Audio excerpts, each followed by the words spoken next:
Joining us now, Taunton Police Chief Ed Walsh, 10 years of service with the Taunton Police. And Ed, thanks so much for giving us a couple minutes during what I'm sure has been a hectic time for you and your team. But over the past couple weeks, some things have progressed. There have been some positive cases of COVID in your staff. Just give us an update from your perspective. Well, we started about 3 weeks ago, maybe 4 weeks to this point. We got our first COVID positive case. It spread quickly through the department. We were able to identify the source officer and take preventative steps at that point. We're at the good news for us is that we actually had officers return to work already. We've had about 7 officers return to work. I anticipate another 5 returning back to work next week. So it seems to be calming down. I think we've taken all the proactive steps we need to take internally to prevent the internal spread. So when this all started 5 or 6 weeks ago, let's say, were you guys expecting some of your staff to test positive due to the work that you guys do? I think there was an expectation that we would see some positive results eventually because of our work in the community. But this actually happened through internal spread, social spread internally. So it didn't come in through the way we thought it would come in. Fortunately, we were able to staff up. We had the staff for it. So it really didn't impact us that badly. 16 confirmed cases was the most that you guys had. The good news is now it's down to 9. How did you address the positive cases, and how did you ensure that it didn't get any worse than it got? Well, once we identified the first case, we started doing social quarantining of individuals in the department that had contact with an officer and got them tested.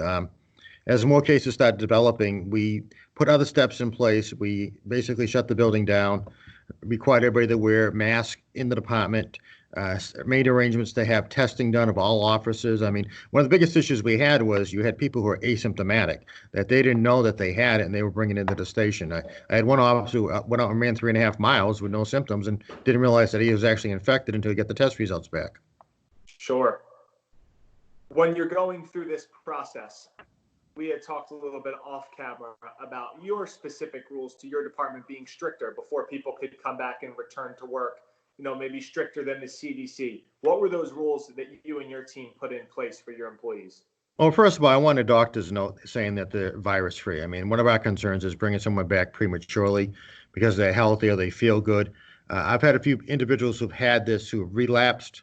They were feeling good, then all of a sudden they relapsed and they started getting worse again. So I want to make sure they're virus-free before they come in. So we're generally requiring 2 negative tests done 2 days apart, which is what you'd utilize for healthcare workers. So we're just trying to make sure that we're keeping the virus out of the department.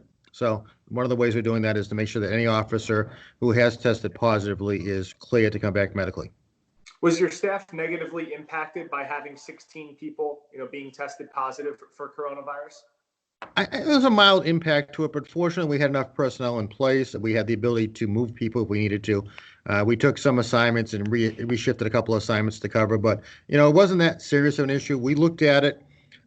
Some of the research on pandemics say that you can lose up to 40% of your personnel during a pandemic due to illness and stuff like that. So we'd already talked to people. We made arrangements with other departments. We had talked with the state police. We'd had some communication with the National Guard that if we needed to bring additional personnel in, they would be made available.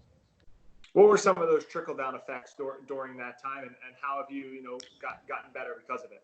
I think the trickle-down effect is just the unknown internally. Everybody was concerned, who might have it, who might not have it. I think that was one of the impetuses. I initially asked people to voluntarily test, and basically everybody agreed to. So I was getting to the point I'm saying if people haven't been tested by this state, they can't work. But everybody volunteered and went and got tested, which I think helped ease some of the concerns in the department. And we're taking steps. We decontaminate the station a couple times a day. All the cruisers are decontaminated. I said, to come in the station, you have to wear a face mask. Everybody has face masks, in the station. So everybody's walking around with face masks. We have hand sanitizers everywhere. Everybody's been hit upside the head multiple times to wash their hands and, keep themselves clean and not to bring this home. All of our hands, I'm sure, are as dry as sandpaper now. But flash that mask one more time. That's a good look. That's a personal mask. Explain to us who made that and how you guys got that.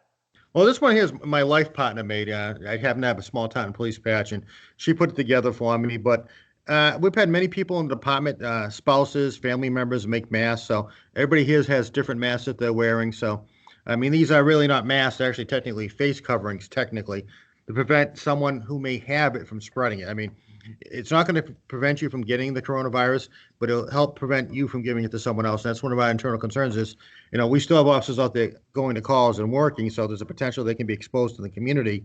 We don't want them bringing it back into the station. Ed, you have 9 still confirmed cases of coronavirus on your staff. When do you expect that number to get to 0? When will you have a full staff again? Well, I think I have a couple officers who should be returning Monday. I have a couple more, may take a little longer. As I said, I've had some individuals, we monitor them, we talk to them regularly. The symptoms, may fade a little bit, then they come back. So I might be 2 weeks before I see everybody back, but I think the majority will be back next week. And you feel like you have enough staff right now to do the job that you need to do for your Yeah, community? I think we have enough staff. I said we have the manpower. We can move from other elements. I mean, we have plans that if we need to move detectives over to patrol, we'll do that. But right now, I think we have enough personnel to cover the needs of the community. Great. Ed, thanks so much for giving us a couple minutes of your time today. Okay, thank you, and stay safe and wash your hands.